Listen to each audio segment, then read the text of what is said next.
American firefighters received a hero's welcome as they arrived in Australia.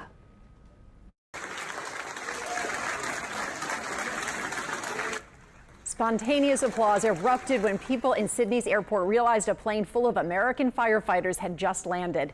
The head of the New South Wales Rural Fire Service posted the video and added his gratitude to his tweet.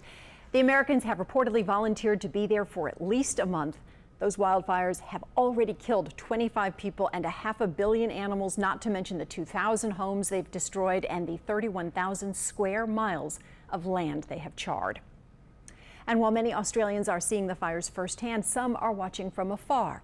Erica Ferrando met with several Australians who live here now and are carefully monitoring their hometowns.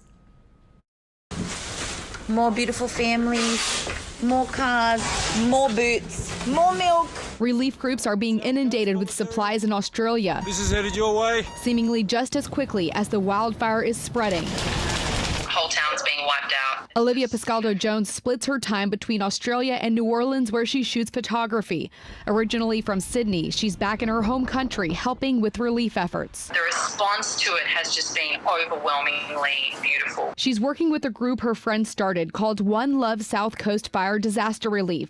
They've already sent about 40 truckloads full of supplies like clothes, food, water, and toiletries to people who have evacuated or lost their homes. It's just the feeling of like, look, let's just do what we can on the ground now. At least 25 people have been killed. An estimated 500 million animals have been wiped out, and more than 63,000 square miles have been burned since September. Smoke everywhere. Meanwhile, in New Orleans, Kind of a bit of a feeling of helplessness as well. It's not a great deal once it's started to that magnitude that you can do. Reese Vincent is keeping in close contact with friends and family who are back in his hometown in Australia. Around my hometown where I'm from, it started, a month and a half ago, and people lost their houses back then. He grew up along the Australian East Coast and knows people who have lost their homes. They were really, in the thick of the bush.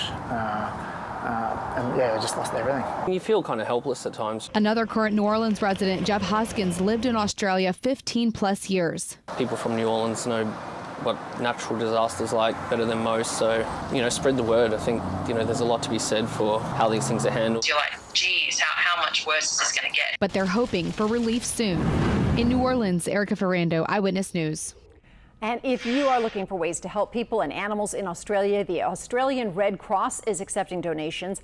You can also give to the Salvation Army Australia or the State Emergency Relief Fund.